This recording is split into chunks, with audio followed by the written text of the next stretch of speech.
Hi, I just listened to the TED Talk about autism, which I found very interesting. And I am actually quite familiar with students with autism. I currently teach a self contained classroom of 5 boys, which all have autism, and they are all at different ranges of autism.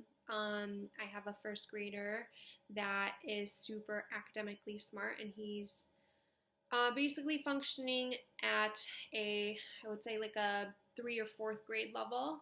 However, socially and behaviorally, he needs many supports.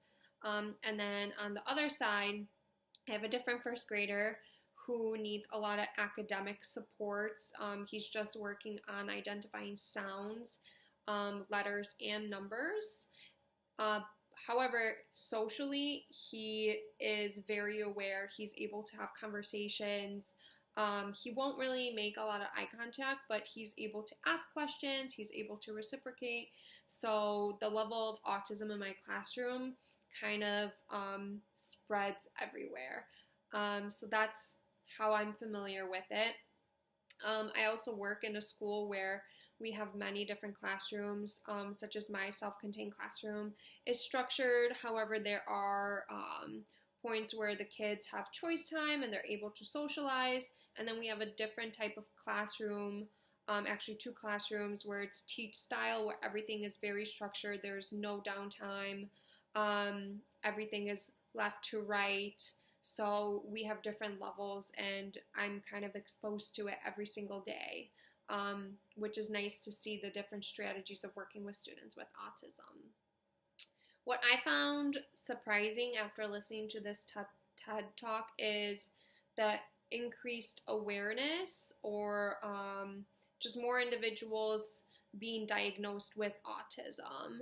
I guess it's just never clicked in my head how many individuals are actually diagnosed with autism, and just to see the graph behind the individual who was presenting was kind of astonishing, just to see how there were so many different individuals. But I also think that it's really great that we are becoming more aware of individuals' needs and how we can best support them, just because the umbrella for autism is so wide, that maybe somebody that is social, just needs more academic help, might have autism.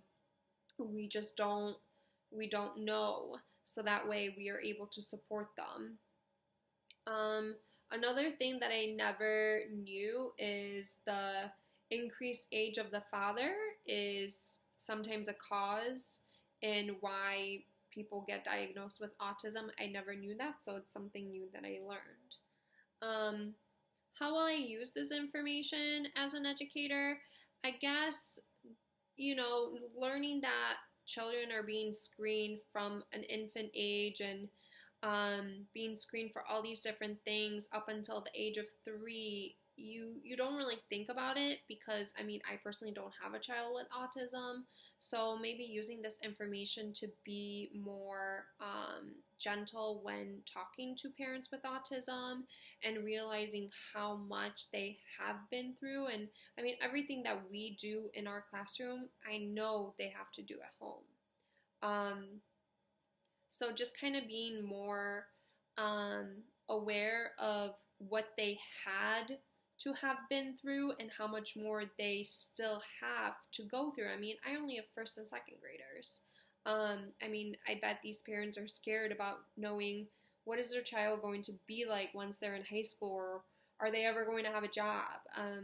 So just kind of being more aware of what are the different things that they're thinking of, and how to best support their child in this time, and prepare the parents to be able to help their child once they are older.